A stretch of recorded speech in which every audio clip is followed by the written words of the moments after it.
BTech BSc agriculture join అవ్వాలనుకుంటున్నారా? అది కూడా 100% ప్లేస్మెంట్ గ్యారంటీతో జీడీ గోన్కా యూనివర్సిటీ, హర్యానా. అమరావతి మహిళలపై అనుచిత వ్యాఖ్యల వ్యవహారంలో సీనియర్ జర్నలిస్ట్ కొమ్మినేని శ్రీనివాసరావుని అరెస్ట్ చేశారు.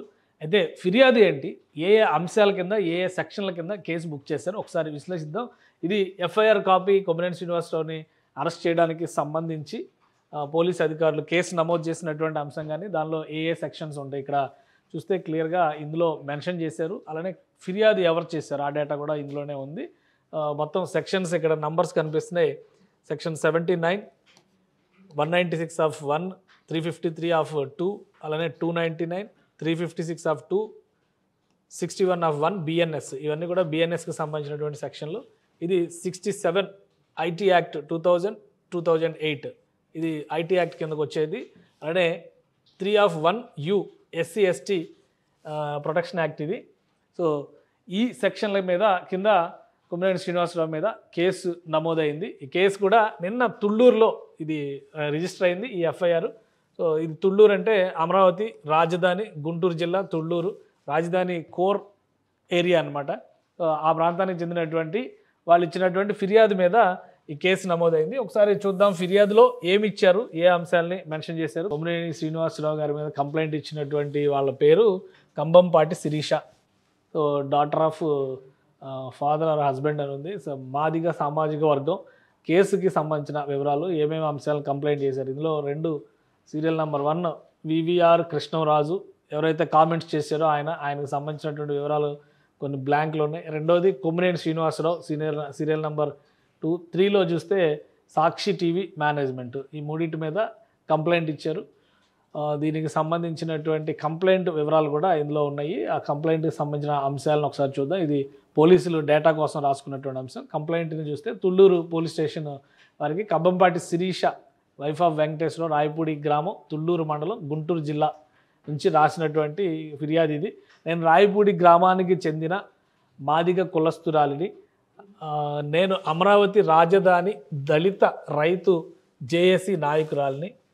అలానే 6/6/2025 తేదీన సాక్షి మీడియా ఛానల్లో లైవ్ విత్ కేఎస్ఆర్ కార్యక్రమంలో పాల్గొన్న కృష్ణరాజు, కొమ్మినేని శ్రీనివాసరావులు అమరావతి దేవతల రాజధాని కాదు, అమరావతి వేశ్యల రాజధాని అని, దాని చుట్టుపక్కల ఎయిడ్స్ వ్యాధిగ్రస్తులే ఉంటారని అసభ్యకరంగా, అవమానకరంగా, దురుద్దేశపూర్వకంగా ఒక పథకం ప్రకారం వ్యాఖ్యానించారు. నా వ్యాఖ్యలు అన్నీయు, పై వ్యాఖ్యలు అన్నీయు సాక్షి యాజమాన్యం యొక్క ప్రోద్బలంతోనే జరిగినవి.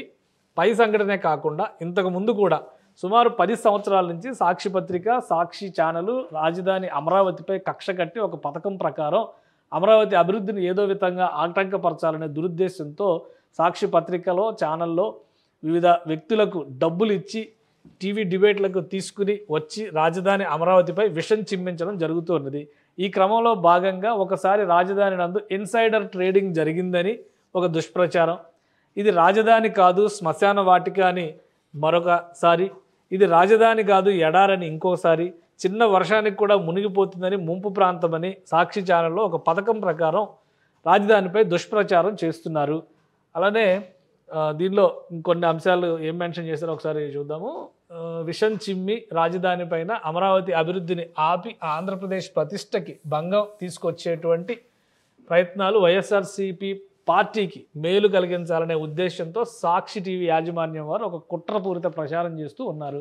అదేవిధంగా రాష్ట్ర ప్రభుత్వ బడ్జెట్ అంతగా అమరావతికే ఖర్చు చేస్తున్నారు, మిగిలిన ప్రాంతాల్లో కట్టే పన్నులు ఇక్కడే ఖర్చు చేస్తున్నారని, ప్రాంతాల మధ్య చిచ్చు పెట్టే విధంగా ఇందులో చాలా అంశాలను మెన్షన్ చేస్తూ వచ్చారు. ఓన్లీ డిబేట్కే పరిమితం కాకుండా సాక్షి టీవీలో డిబేట్లు పెట్టి అమరావతి అభివృద్ధిని ఆటంకపరుస్తూ రాష్ట్ర ప్రతిష్టకు భంగం కలిగిస్తున్నారు. అలాగే అమరావతిని నాశనం చేసే ఉద్దేశంతో 3 రాజధానులు అయితే మంచిదని, ఉత్తరాంధ్ర, రాయలసీమ, ఆంధ్ర ప్రాంతాల మధ్య ప్రాంతీయ విభేదాలు వచ్చే విధంగా విష ప్రచారానికి సాక్షి టీవీ ఛానల్లో ప్రచారం చేస్తూనే ఉన్నారు. కావున గత 10 సంవత్సరాల నుంచి అమరావతి రాజధానిపై విషం కక్కుతూ కులాల మధ్య, ప్రాంతాల మధ్య, వర్గాల మధ్య, మతాల మధ్య విద్వేషాలు రెచ్చగొట్టే ప్రచారాలు చేస్తూ చివరికి అమరావతి రాజధానిని వేశ్యల రాజధాని అని ప్రచారం చేసి అమరావతిలో ఉన్న మహిళలు, ముఖ్యంగా దళిత మహిళలను వేశ్యలుగా అభివర్ణించినందున, దానికి తీవ్ర అవమానానికి, మనస్తాపానికి గురైనందున సాక్షి టీవీ ఛానల్ నందు డిబేట్లో పాల్గొన్న అగ్ర కులస్తులైన కృష్ణరాజు, కొమ్మినేని శ్రీనివాసరావు మరియు డిబేట్ను ప్రోత్సహించిన సాక్షి యాజమాన్యంపై ఎస్సీ ఎస్టీ అట్రాసిటీస్ యాక్ట్ ప్రకారం, ఐటీ యాక్ట్ ప్రకారం, టెలివిజన్ రెగ్యులేషన్ యాక్ట్ ప్రకారం మరియు బిఎన్ఎస్ యాక్ట్ ప్రకారం తగు చర్యలు తీసుకుని రాజధాని మహిళల ఆత్మగౌరవాన్ని కాపాడవలసిందిగా కోరుతున్నాను అని ఇది రాసిన కంప్లైంట్. ఇది దీని ఆధారంగా కేసు కట్టారు కాబట్టి సెక్షన్స్ అన్నీ కూడా అవే సెక్షన్స్ ఉన్నాయి. ఇది పోలీస్ స్టేషన్ ఆఫీసర్ తీసుకున్నటువంటి నిర్ణయం. ఇది మొత్తం మీద ఈ అంశం పైన పెట్టినటువంటి సెక్షన్స్. అంటే చాలా సెక్షన్స్ పెట్టారు ఇక్కడ. ఈ సెక్షన్స్ ఏం వర్తిస్తాయి, ఏ అంశాలని మెన్షన్ చేస్తాయి అది కూడా ఒకసారి చూద్దాం. ఇన్ని సెక్షన్స్ ఉన్నాయి కదా, ఈ సెక్షన్స్ ఎందులో ఏ సెక్షన్ వస్తుంది ఒకసారి చూద్దాం. మొదట సెక్షన్ 79 బిఎన్ఎస్ అంటే భారత న్యాయ సంహితలో ఉన్నటువంటి సెక్షన్ 79 ఏం చెప్తుంది అనేది చూద్దాం. దుష్ప్రచారం, తప్పుడు ఆరోపణల ద్వారా ఇతరుల పరువుకి నష్టం కలిగించడం, అంటే ఇది ఒక డిఫమేషన్ యాక్ట్ కింద మనం చూడాల్సి ఉంటుంది. ఉదాహరణకు మహిళలపై అసభ్య వ్యాఖ్యలు చేయడం దీని పరిధిలోకి వస్తుంది కాబట్టి సెక్షన్ 79 పెట్టారు. ఇక రెండోది సెక్షన్ 196(1) బిఎన్ఎస్. దీని ప్రకారం భారత న్యాయ సంహిత ప్రకారం మత విద్వేషాలు రెచ్చగొట్టడం, promoting enmity between groups on grounds of religion, race, caste etcetera. కాబట్టి ఈ అంశంలో ఈ ప్రత్యేకంగా ఈ వ్యవహారంలో చేసినటువంటి వ్యాఖ్యలు ఖచ్చితంగా కులాల మధ్య, మతాల మధ్య ఆ ప్రస్తావన కూడా జరిగింది ఆ డిబేట్లో అనేటువంటివి ఉన్నాయి కాబట్టి డిబేట్లో ఉన్న అంశాల ఆధారంగా ఈ సెక్షన్ కూడా పెట్టారు. ఇక 353(2) బిఎన్ఎస్ సెక్షన్ ప్రభుత్వ అధికారులని వారి విధుల నుంచి అడ్డుకోవడం, assault or criminal force to deter public servant from discharge of duty. So దీనికి సంబంధించి అంటే ప్రభుత్వానికి సంబంధించి ముఖ్యంగా అమరావతికి సంబంధించి నిర్మాణ పనులు ముందుకు వెళ్ళేదానికి ఆటంకం కలిగించేలాగా తప్పుడు ప్రచారం చేస్తున్నారనేటువంటి వ్యాఖ్యలు ఉన్నాయి కాబట్టి ఈ సెక్షన్ కూడా ఇది అట్రాక్ట్ చేస్తుంది అనేది అందులో పెట్టినటువంటి సెక్షన్స్. ఆమె రాసినటువంటి ఫిర్యాదు, పోలీసులు పెట్టినటువంటి సెక్షన్స్.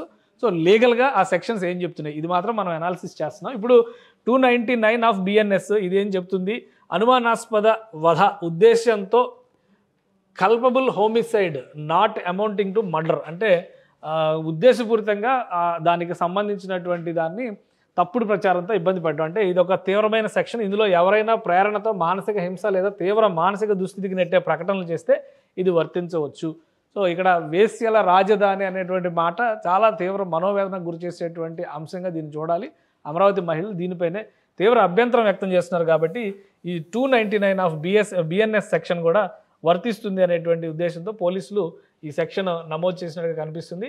అలానే 356(2) బిఎన్ఎస్ స్త్రీలను బెదిరించడము, అసభ్యకరంగా మాట్లాడడం, అవుట్రైజింగ్ modesty of women likely equivalent to old IPC 354 section అనమాట.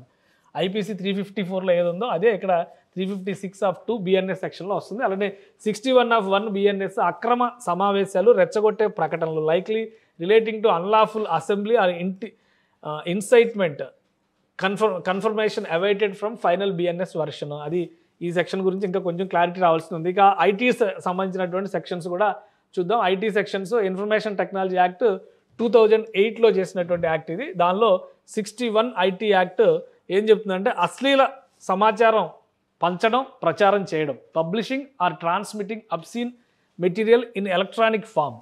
సో తప్పుడు మాటలు, తప్పుడు వీడియోలు, తప్పుడు దృశ్యాలు ఇలాంటివి ప్రమోట్ చేసినా కానీ ఈ సెక్షన్ వర్తింపజేయచ్చు ఐటీ యాక్ట్. దీంతో మీడియా ఇంటర్వ్యూలో అసభ్యకరమైన వ్యాఖ్యలు చేస్తే ఫిర్యాదు చేయవచ్చు. అలానే ఎస్సీ ఎస్టీ అటు వర్గాలపై దౌర్జన్యాల నివారణ చట్టం ఎస్సీ ఎస్టీ పిఓఏ యాక్ట్ 1989. దీనిలో ఏంటంటే సెక్షన్ 3(1)(u) ఇది ఏం చెప్తుందంటే ఎస్సీ ఎస్టీ సభ్యులను వారి కులం ఆధారంగా అవమానించేలా మాట్లాడడం, పరువు నష్టం కలిగించడం, ఇది కుల వివక్ష వ్యాఖ్యలు చేసినప్పుడు వర్తిస్తుంది. సో ఇందులో ఈ అంశాలన్నింటిని కూడా మెన్షన్ చేశారు. ఈ ఎస్సీ ఎస్టీకి సంబంధించినటువంటి చట్టాన్ని కూడా అమలు చేయడానికి దీనిలో ఈ ఎఫ్ఐఆర్లో నమోదు చేశారు కాబట్టి ఈ సెక్షన్ కూడా ఉంది కాబట్టి వీటన్నిటిని ఈ సెక్షన్స్ అన్నీ కూడా ఇందులో కొన్ని నాన్ బెయిలబుల్ సెక్షన్స్, ముఖ్యంగా SC ST section non bailable sections కాబట్టి నేరుగా అరెస్ట్ చేశారు. నాన్ బెయిలబుల్ అరెస్టులు చేసినప్పుడు ఏం జరుగుతుందంటే వీళ్ళు ముందస్తు బెయిల్కి అసలు స్కోప్ ఉండదు. తర్వాత బెయిల్ రావడానికి కూడా కనీసం 90 రోజుల పాటు లోపలే ఉండాల్సినటువంటి పరిస్థితి ఉండదు. 90 రోజుల వరకు బెయిల్కి అప్లై చేసేటువంటి అవకాశాలు కూడా ఉండకపోవచ్చు. సో ఇందులో చాలా ఫ్యాక్టర్స్ ఉన్నాయి. ఎందుకు ఈ దురుద్దేశపూరిత వ్యాఖ్యలు చేశారు, అమరావతి పైన ఈ బురద జల్లేటువంటి కుట్ర ఎందుకు జరుగుతుంది, కుట్ర వెనక ఎవరున్నారు, వీళ్ళందరి డేటా కూడా లాగేటువంటి ప్రయత్నం జరుగుతుంది. మొదటి అరెస్టుగా కొమ్మినేని శ్రీనివాసరావు, జర్నలిస్ట్ కొమ్మినేని శ్రీనివాసరావు అరెస్టును చూడాలి. కృష్ణరాజు తన ఇంటికి తాళం వేసి పరారీలో ఉన్నారనేది సమాచారం. సో ఆయన ఎక్కడున్నారనేది బహుశా 1-2 రోజుల్లో తేలేటువంటి అవకాశం. తర్వాత సాక్షి టీవీ మేనేజ్మెంట్లో ఎవరిని టార్గెట్ చేస్తారు, ఎవరిని ఈ కేసు కింద అరెస్ట్ చేసేటువంటి అవకాశం ఉంటుంది. ఇది ఆసక్తికరంగా ఉంది. ఎందుకంటే సాక్షి టీవీ మేనేజ్మెంట్ మాజీ సీఎం జగన్మోహన్ రెడ్డి భార్య భారతిరెడ్డి గారి ఆధ్వర్యంలో నడుస్తుంది కాబట్టి అది కొంత క్రిటికల్ అంశంగా మారేటువంటి అవకాశం ఉంటుంది. మొత్తం మీద అమరావతి పైన బురద జల్లుతున్నటువంటి వాళ్ళు, తప్పుడు వ్యాఖ్యానాలు చేస్తున్నటువంటి వాళ్ళందరికీ ఒక చెంపపెట్టు లాంటి చర్య కింద దీన్ని చూడాలి. 72 గంటలుగా అమరావతి మహిళలు, అమరావతి ఉద్యమకారులు ఆందోళన వ్యక్తం చేస్తున్నారు. ఫైనల్గా కొమ్మినేని శ్రీనివాసరావు అరెస్టుతో యాక్షన్ మొదలైందని చెప్పి అర్థం చేసుకోవచ్చు. సుమన్ టీవీలో మీ పర్సనల్ అండ్ బిజినెస్ ప్రమోషన్స్ కోసం కింది నెంబర్కి కాంటాక్ట్ చేయండి.